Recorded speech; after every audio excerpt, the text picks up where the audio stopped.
آیت نمبر ہے 51۔ بسم اللہ الرحمن الرحیم۔ الحمد للہ رب العالمین والصلاة والسلام علی سید الانبیاء والمرسلین وعلی آلہ واصحابہ اجمعین۔ اما بعد فاعوذ باللہ من الشیطان الرجیم۔ بسم اللہ الرحمن الرحیم۔ وَنَبِّئْهُمْ عَنْ ضَيْفِ إِبْرَاهِيمَ إِذْ دَخَلُوا عَلَيْهِ فَقَالُوا سَلَامًا قَالَ إِنَّا مِنْكُمْ وَجِلُونَ قَالُوا لَا تَوْجَلْ إِنَّا نُبَشِّرُكَ بِغُلَامٍ عَلِيمٍ قَالَ أَبَشَّرْتُمُونِي عَلَىٰ أَن مَّسَّنِيَ الْكِبَرُ فَبِمَ تُبَشِّرُونَ قالوا بشرناك بالحق فلا تكن من القانتين۔ صدق اللہ مولانا العظیم۔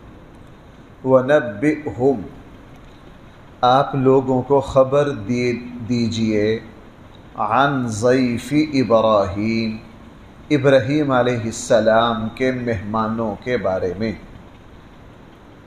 فرشتے مہمان بن کر آئے تھے ابراہیم علیہ السلام کے پاس، اور حضرت ابراہیم علیہ السلام کو مہمان نوازی کی عبادت بہت پسند تھی،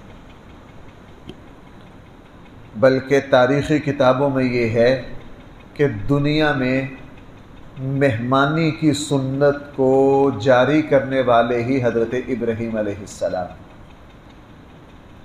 مہمان کو جب تک کوئی مہمان نہ آ جائے اس وقت تک کھانا نہ تناول فرماتے، ہر وقت مہمان کے منتظر رہتے کہ کوئی مہمان آئے میں اس کے ساتھ کھانا کھاؤں۔ اسلام میں مہمان کو اللہ کی رحمت قرار دیا گیا۔ اسلام میں اگر کوئی مہمان آ جائے تو وہ اللہ کی رحمت ہے، اور مہمان نوازی انبیاء علیہم السلام کی سنتوں میں سے ایک سنت ہے۔ لیکن مہمان میزبانی اور مہمانی وہی ہے جو دین کے مطابق ہو۔ مہمان نوازی اور مہمانی بھائی وہی ہے جو دین کے مطابق ہو۔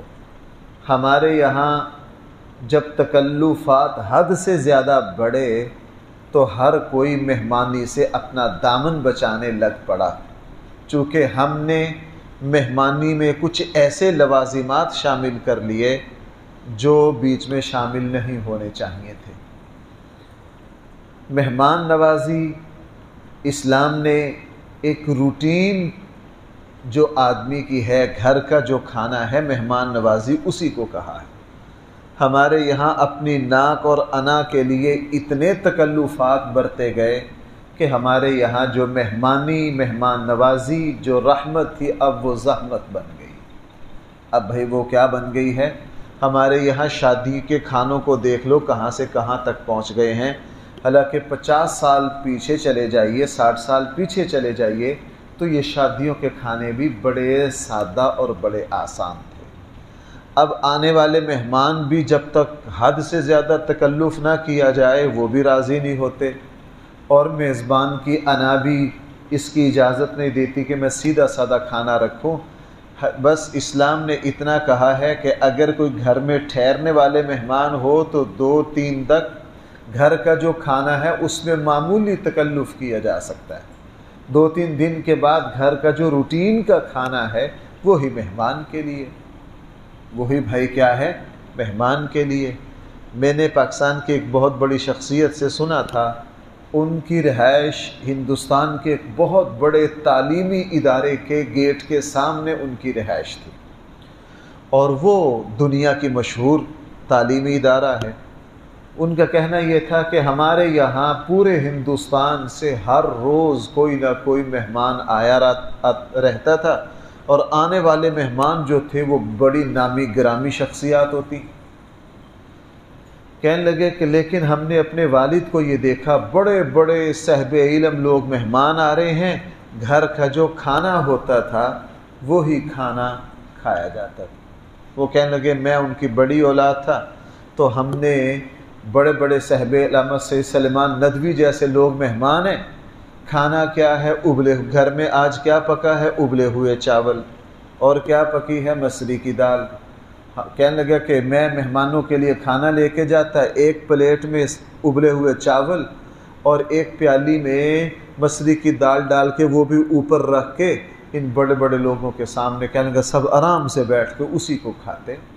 ان لوگوں کے یہاں کوئی تکلف نہیں تھا اس وقت واقعی، لیکن اب ہمارے یہاں تکلف آ گئے۔ بہرحال وَنَبِّئْهُمْ، آپ لوگوں کو ابراہیم علیہ السلام کے مہمانوں کے بارے میں آپ ان کو خبر دیجئے، اور کس درجے کے مہمان نواز تھے۔ آپ کو پتہ قرآن میں دوسری جگہ جیسے ہی فرشتے آئے بچڑا ذبح کیا۔ بھائی کیا کیا؟ بچڑا ذبح کیا، اور بھنا ہوا گوشت 2 منٹ میں تو نہیں گوشت بھون جاتا، اس زمانے میں تو لکڑیوں کا زمانہ تھا۔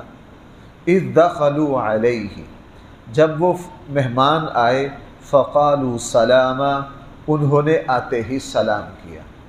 رسول اکرم صلی اللہ علیہ وسلم نے فرمایا جو گفتگو میں تمہارے ساتھ سلام سے آغاز نہ کرے تم اس کا جواب نہ دو، بلکہ حدیث میں یہاں تک کہ اگر کوئی تمہارے پاس تمہارے کمرے میں، گھر میں، دفتر میں داخل ہو، وہ سلام نہ کرے تو اس کو اپنے پاس داخلے کی اجازت نہ دو۔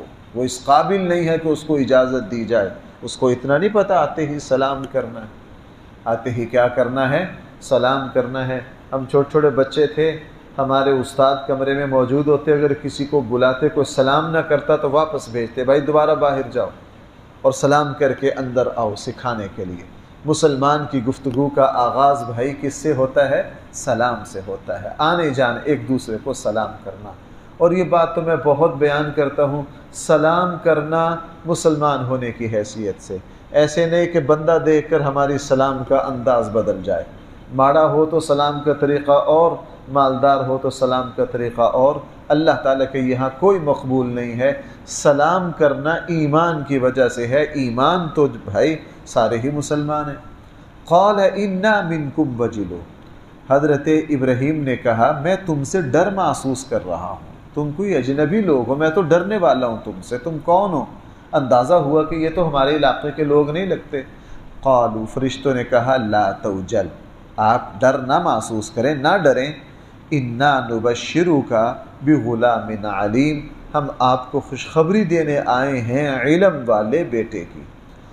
قال ابشرتمونی، تعجب سے کہا کیا تم مجھے اب خوشخبری دے رہے ہو؟ علی ان مسنی الکبر، یہاں تک کہ مجھے بڑھاپا پہنچ گیا ہے۔ فبما تبشرون، اب تم کس چیز کی خوشخبری دیتے ہو؟ ابراہیم علیہ السلام کی توجہ اپنی ذات کی طرف چلی گئی کہ میں تو بوڑھا ہوں، اور فرشتوں نے فوراً کہا جناب یہ نہیں، اور میرے اور آپ کے لیے یہی سبق ہے، ہم جب اللہ سے مانگیں اپنی اوقات اور حیثیت کو دیکھ کر نہ مانگیں۔ بھائی جب اللہ تعالیٰ سے سوال کرنا ہے اپنے آپ کو نہیں دیکھنا، جب اللہ سے سوال کرنا ہے اس وقت اللہ تعالیٰ کے خزانے، قرآن کہہ رہا ہے وَإِن مِّن شَيْءٍ إِلَّا عِندَنَا خَزَائِنُ، ہر چیز کے خزانے بھائی کس کے پاس ہیں؟ جب اللہ سے مانگنا ہے اپنے آپ کو کیا دیکھنا، ہماری تو کوئی اوقات نہیں، اس وقت اللہ کو دیکھنا، اور اللہ تعالیٰ کے یہاں کوئی چیز ناممکن نہیں ہے۔ اذا اراد شيئا ان يقول له كن فيكون، جب وہ کسی چیز کا ارادہ کر لیتا ہے بس اس نے اتنا ہی کہنا ہو جا، وہ چیز خود بخود ہو جاتی ہے۔ اللہ تعالیٰ کی طرف سے جب فیصلہ ہونا پھر یوں لگتا ہے جس طرح ساری دنیا جت گئی ہے اس کام کو کرنے۔ بس ہم اللہ تعالیٰ سے جب بھی مانگیں اپنے اوپر کبھی بھی نظر نہ جائے، اللہ کی رحمت، اللہ کی وسعت، اللہ کی صفات پر نظر ہو۔ قالوا بشرناک بالحق، فرشتوں نے کہا ہم آپ کو حق کی، سچائی کی خوشخبری دینے آئے ہیں۔ فلا تکن من القانتین، آپ نا امیدوں میں سے نہ ہو جائیے، آپ نا امیدوں میں سے۔ فوراً حضرت ابراہیم علیہ السلام نے فرمایا وَمَن يَقْنُطُ مِن رَحْمَتِ رَبِّهِ، جو نا امید ہو جائے اپنی رب کی رحمت سے، إِلَّا الضَّالُّونَ، وہ تو گمراہ ہے۔ میں بھلا اپنے رب کی رحمت سے کیسے مایوس ہو سکتا ہوں؟ لیکن میں حیران ہوں کہ میں اب اس عمر سے گزر گیا ہوں۔ آگے تفصیل پہ دوسری جگہ ہے، قال فما خطبکم، حضرت ابراہیم نے یہ بھی فرمایا کیا معاملہ ہے تمہارا اے فرشتوں؟ میں نے پچھلے درس میں عرض کیا تھا کہ ان فرشتوں پر کچھ غضب اور غصے کے آثار بھی تھے۔ حضرت ابراہیم اپنی فراست سے سمجھ گئے کہ صرف خوشخبری دینے نہیں آئے، ان کے اوپر عذاب کے اثرات بھی ہیں، غصے کے اثرات۔ پوچھا اور کیا معاملہ ہے؟ قالوا، فرشتوں نے کہا انا ارسلنا الی قوم مجرمین، ہمیں بھیجا گیا ہے مجرم قوم کی طرف، الا آل لوط، ہاں ہم لوط کے آل کو بچا لیں گے، آل لوط کو بچا لیں گے، پریشان نہ ہو۔ دوسری جگہ قرآن میں حضرت ابراہیم فوراً بحث مباحثہ لگ گئے کرنے فرشتوں سے کہ اگر تم قوم لوط کا تختہ الٹنے آئے ہو، وہاں تو حضرت لوط بھی ہیں، ان کی بیٹیاں بھی ہیں، تو فرشتوں نے کہا پریشان، ہم ان کو بچا لیں گے۔ انا لمنجوہم اجمعین، ہم ان سب کو بچا لیں گے، الا امرأتہ، ہاں مگر لوط کی بیوی وہ نہیں بچ سکے گی۔ اس لیے بھائیو قرآن کریم نے 2-4 جگہ یہ بات اشارتاً فرمائی ہے کہ اگر ایک مسلمان کی بیوی دیندار نہ ہو تو وہ گھرانہ دیندار نہیں بن سکتا، وہ گھرانہ دیندار نہیں بن سکتا۔ ہم اپنی بیویوں پر دین کے اعتبار سے محنت نہیں کرتے۔ بیوی جو ہے، گھر کا دینی ماحول مرد کی وجہ سے نہیں بنتا، وہ بیوی کی وجہ سے بنتا۔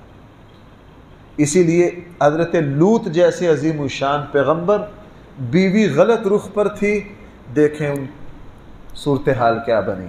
اور اس کے مقابلے میں آپ حضرات جانتے ہیں ہمارے آقا صلی اللہ علیہ وسلم کی زوجہ مطہرہ حضرت خدیجۃ الکبریٰ رضی اللہ عنہا پہلے دن سے ہی کندھے سے کندھا ملا کے حضور کے ساتھ کھڑی ہو گئی، اور اللہ کے نبی نے اپنے جو پیغمبرانہ فرائض ادا کیے اس میں حضرت خدیجۃ الکبریٰ کا بہت بڑا حصہ ہے۔ اللہ تعالیٰ ان کی قبر پر ارب و کھرب و رحمت نازل فرمائے۔ حضرت خدیجۃ الکبریٰ نے اپنا سارا مال وار دیا، اپنا سارا مال وار دیا، اور رسول اللہ صلی اللہ علیہ وسلم جب مکہ کے کٹھن ترین حالات سے گھر آتے تو حضرت خدیجۃ الکبریٰ رضی اللہ عنہا رسول اللہ صلی اللہ علیہ وسلم کو حوصلہ دیتی، آپ کو سنبھالتی، آپ کو حوصلہ دیتی۔ اور جب بیوی ساتھ لگی تو پھر بیٹیاں خود بخود بھائی ساتھ لگ گئی۔ حضرت زینب، حضرت رقیہ نے بھائی حبشہ کی طرف ہجرت کی ہے یا نہیں؟ حبشہ کی طرف ہجرت کیا، اس زمانے کی ہجرت آسان نہیں، وہ بیٹیاں بھی پھر ساتھ لگ گئیں۔ اب بیوی ساتھ لگی، اللہ جل جلالہ نے محنت کے نتیجہ بڑی جلدی دے دیا۔ اس لیے گھر کی ہر مسلمان پر لازم ہے وہ اپنے سارے اہل و عیال پر دین کے اعتبار سے محنت کرے، لیکن بطور خاص بیوی پر الا امرأتہ، مگر لوط کی بیوی نہ بچ سکے گی۔ قدرنا، یہ ہمارا فیصلہ ہے، ہم نے طے کر لیا ہے، انہا لمن الغابرین، وہ تباہ ہونے والوں میں سے ہے۔ فلما جاء آل لوط المرسلون، پھر جب فرشتے آئے آل لوط کے پاس، شام سے فرشتے اب اردن آ گئے ہیں، چونکہ حضرت ابراہیم علیہ السلام شام میں تھے اور حضرت لوط علیہ السلام اردن میں تھے۔ قال، حضرت لوط نے بھی فوراً کہا انکم قوم منکرون، تم اجنبی لوگ ہو، تم کون ہو، میں تمہیں پہچانتا نہیں۔ قالوا، ان فرشتوں نے کہا بل جئناک بما کانوا فیہ یمترون، بلکہ ہم آپ کے پاس لائے ہیں اس عذاب کو جس کے بارے میں آپ کی قوم شک کرتی رہی ہے۔ اب وہ عذاب آ گیا۔ وَأَتَيْنَاكَ بِالْحَقِّ، ہم آپ کے پاس حق کے ساتھ آئے ہیں۔ وَإِنَّا لَصَادِقُونَ، بے شک ہم کیا ہیں، سچے ہیں۔ فَأَسْرِ بِأَهْلِكَ بِقِطْعٍ مِّنَ اللَّيْلِ، آپ لے چلیے اپنے گھر والوں کو بِقِطْعٍ مِّنَ اللَّيْلِ، رات کے کسی حصہ میں، پورا پروگرام بتا دیا، آپ رات کو اپنے گھر والوں کو لے کر نکلیے۔ وَاتَّبِعْ أَدْبَارَهُمْ، اور آپ ان کے پیچھے پیچھے ہو جائیے۔ وَلَا يَلْتَفِتْ مِنْكُمْ أَحَدٌ، تم میں سے کوئی ادھر ادھر نہ دیکھے۔ وَامْضُوا، تم چلے جاؤ، حَيْثُ تُؤْمَرُونَ، وہاں جہاں تمہیں جانے کا حکم ہے، جہاں تمہیں جانے کا حکم دیا گیا تم بس وہاں چلے جانا، ادھر ادھر نہ دیکھنا۔ وَقَضَيْنَا إِلَيْهِ ذَلِكَ الْأَمْرَ، اوہو اللہ کا غضب دیکھیے یہاں۔ وَقَضَيْنَا إِلَيْهِ، اور ہم نے ان کی طرف اپنا فیصلہ پہنچا دیا، ذَلِكَ الْأَمْرَ، اس بات کا کہ أَنَّ دَابِرَ هَؤُلَاءِ مَقْطُوعٌ مُصْبِحِينَ، صبح ہی صبح ان سب کی جڑ کاٹ دی جائے گی۔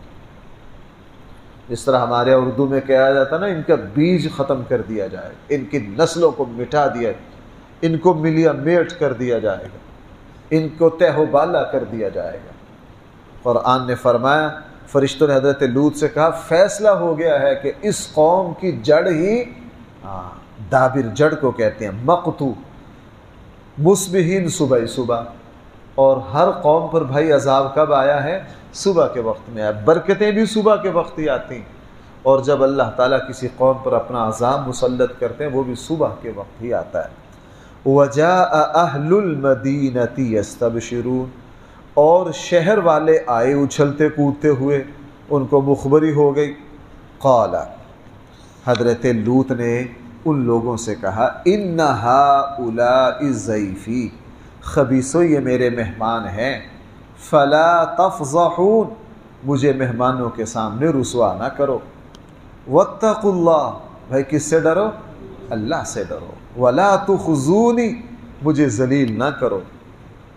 اس لیے حد ہے حضرت رسول، احادیث میں بھی آپ علیہ السلام نے فرمایا کہ بہت رحم آتا ہے لوط علیہ السلام کی بے بسی پر، چونکہ حضرت لوط کی قوم یہ نہیں تھی، حضرت لوط غیر قوم کی طرف نبی بن کر آئے تھے، تنہا تھے، بیوی بھی ساتھ نہیں تھی۔ اس لیے حضرت لوط علیہ السلام کے بعد پھر اللہ تعالیٰ نے فیصلہ تبدیل کر دیا کہ اب کسی نبی کو غیر قوم کی طرف نہیں بھیجیں گے، اب ہر نبی کو اس کی اپنی ہی قوم کی طرف بھیجیں گے۔ لوط علیہ السلام آخری نبی ہیں جن کو غیر قوم کی طرف نبی بنا کر بھیجا گیا۔ ان کے بعد ہر نبی جب کسی قوم کی طرف آیا تو وہ اپنی ہی قوم کی طرف۔ بھائی رسول اللہ صلی اللہ علیہ وسلم اگرچہ عالمی نبی ہیں، ساری انسانیت کے لیے نبی ہیں، لیکن سب سے پہلے نبی بنا کر حضور کو کن کی طرف بھیجا گیا؟ قریش کی طرف، اپنی ہی قوم کی طرف۔ قالوا اولم ننهك عن العالمین، قوم نے کہا کیا ہم نے تجھے منع نہیں کیا تھا دنیا کے مہمان رکھنے سے؟ ہم نے دنیا والوں سے تجھے روکا نہیں تھا کہ کسی کو مہمان نہیں ٹھہرانا اپنے پاس؟ قال هؤلاء بناتی، حضرت لوط نے فرمایا یہ میری بیٹیاں ہیں، ان کنتم فاعلین، اگر تم نکاح کرنا چاہتے ہو۔ بعض لوگوں نے غلطی سے یہاں یہ سمجھ لیا کہ لوط علیہ السلام نے توبہ نعوذ باللہ توبہ نعوذ باللہ اپنی بیٹیاں پیش کی ان کو۔ اوہو، ایک شریف آدمی نہیں ایسا کر سکتا، نبی جو سب سے بڑا شریف ہوتا ہے وہ کیسے کر سکتا؟ یہاں بناتی سے اپنی بیٹیاں مراد نے، پوری قوم کی بیٹیاں مراد ہیں۔ لوط علیہ السلام ان کو آخری وقت میں پھر کہہ رہے ہیں بدبختو، تم ہم جنس پرستی کی طرف چلے گئے ہو، بد فطری کی طرف چلے گئے ہو، فطرت کی طرف آؤ، یہ ایک طبی ضرورت ہے، اس کو نکاح کے ذریعے، عورت کے ذریعے تک اس کو مکمل کرو۔ قال هؤلاء بناتی، حضرت لوط نے فرمایا یہ میری بیٹیاں ہیں، ان کنتم فاعلین، اگر تم سیدھی راہ پر چلنا چاہتے ہو۔ لعمرک، تیری زندگی کی قسم۔ بھائی اس جملہ کو دیکھیے، قرآن کیا کہہ رہا ہے؟ لعمرک، اللہ تعالیٰ نے قسم کھائی ہے نبی کریم صلی اللہ علیہ وسلم کی زندگی کی۔ یہ اعزاز صرف ہمارے آقا صلی اللہ علیہ وسلم کو ہے کہ اللہ تعالیٰ بھائی کس کی زندگی کی قسم کھا رہے ہیں؟ نبی کریم صلی اللہ علیہ وسلم۔ یہ پورے قرآن میں بس ایک ہی جگہ ہے، اور اللہ تعالیٰ نے کسی نبی کی قسم نہیں کھائی۔ رسول اکرم صلی اللہ علیہ وسلم کی جو 100 کے قریب خصوصیات اور فضیلتیں ہیں نا، جو پوری انسانیت میں سے سارے نبیوں میں سے صرف ہمارے آقا کو حاصل ہیں، ان میں سے ایک یہ بھی ہے کہ اللہ تعالیٰ نے حضور علیہ السلام کی زندگی کی قسم کھائی ہے۔ ہاں ہمیں اس کی اجازت نہیں ہے، ہم اللہ کے نبی کی بھی قسم نہیں کھا سکتے، ہم قسم صرف اور صرف کس کی کھائیں گے؟ اللہ کی۔ پھر اللہ نے کیوں کھائی ہے؟ وہ بادشاہ ہے، وہ احکام کا پابند نہیں ہے، ہم غلام ہیں، اس کے بندے ہیں، ہم اس کے احکام کے پابند ہیں۔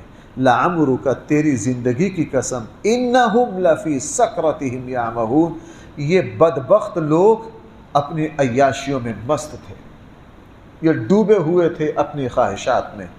فاخذتہم الصیحہ، پھر ان کو پکڑ لیا صبح ہی صبح روشنی کے وقت ایک چیخ نے۔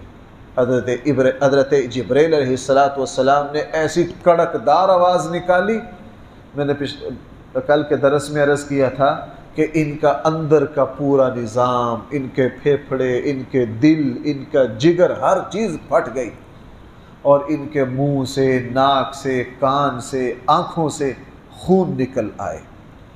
قرآن فرما رہا فَجَعَلْنَا عَالِيَهَا سَافِلَهَا، ہم نے پھر ان کو تہ و بالا کر دیا، ہم نے ان کے اوپر والے حصے کو نیچا، نیچے والے حصے کو اوپر والا کر دیا۔ وَأَمْطَرْنَا عَلَيْهِمْ، جو لوگ گھروں سے باہر تھے، وَأَمْطَرْنَا عَلَيْهِمْ حِجَارَةً مِّن سِجِّيلٍ، برسائے ہم نے ان پر نوکیلے پتھر، نوک والے پتھر۔ آگے قرآن مجھے اور آپ کو خطاب کر رہا ہے، اِنَّ فِي ذَلِكَ لَآيَاتٍ، لوگوں اس میں نشانیاں ہیں، لِلْمُتَوَسِّمِينَ، ان لوگوں کے لیے جو سمجھنا چاہتے ہیں، جو دیکھنا چاہتے ہیں، جو کچھ سیکھنا چاہتے ہیں، بھائی ان کے لیے کیا ہے؟ بڑی نشانیاں ہیں۔ وَإِنَّهَا لَبِسَبِيلٍ مُقِيمٍ، اور یہ جو لوط کی بستیاں ہیں نا، یہ ایک مستقل راستے پر ہیں، یہ کیا ہے؟ ایک مستقل شاہراہ پر ہے، یوں کہہ لیجئے، میں یوں کہہ سکتا ہوں، یہ لوط کی بستیاں جی ٹی روڈ پر ہیں، یہ کوئی گم نام نہیں ہے۔ صدیوں سے حجاز کا جو راستہ شام جاتا تھا نا، وہ قوم لوط کی بستیوں کے ساتھ سے جاتا، آج بھی جا رہا ہے، وہ سب سے دنیا کا قدیم ترین راستہ ہے وہ۔ اگر آپ مدینہ منورہ سے شام تک گاڑی کا سفر کریں تو اردن میں آپ انہی بستیوں کے پاس سے یہ پوری مصر تک جاتا ہے، یہ راستہ بڑی دور تک جاتا ہے، پورے اس میں گھومتا ہے۔ قرآن نے کہا وَإِنَّهَا لَبِسَبِيلٍ مُقِيمٍ، وہ ایک مستقل شاہراہ کے راستے پر ہیں وہ بستیاں۔ قرآن پھر دوبارہ پلٹا، إِنَّ فِي ذَلِكَ لَآيَةٌ، لوگوں اس واقعہ میں عبرت ہے ایمان والوں کے لیے۔ ایمان والوں کے لیے کیا ہے؟ عبرت ہے۔ وہ عبرت کیا ہے؟ دو باتیں تو بہت ساری ہوگی، بنیادی، اللہ جل جلالہ بہت رحیم ہے، وہ جب کسی کو پکڑتے ہیں اس وقت پکڑتے ہیں جب بندے اس کی نافرمانی کی حد کر دیتے ہیں۔ مومن سے گناہ ہوگا لیکن مومن گناہ میں تمام حدوں کو پار نہیں کرے گا۔ ایسا نہیں کہ گناہ پر چڑھا ہے، چڑھا ہی رہا، اللہ تعالیٰ نے پکڑ لیا، نہ، اس سے گناہ ہوگا، پھر یہ شرمندہ ہوگا، پھر یہ توبہ کرے گا، اور اس کو یہ احساس ہوگا کہ مجھ سے غلطی ہو گئی۔ جب تک یہ احساس رہے گا اللہ تعالیٰ اس کو توبہ کی توفیق دیتے رہیں گے۔ اللہ تعالیٰ ہم سب کو صحیح فہم عطا فرمائے۔ الحمدللہ رب العالمین، والصلاة والسلام علی سید الانبیاء والمرسلین وعلی آلہ واصحابہ اجمعین۔ ربنا آتنا فی الدنیا حسنۃ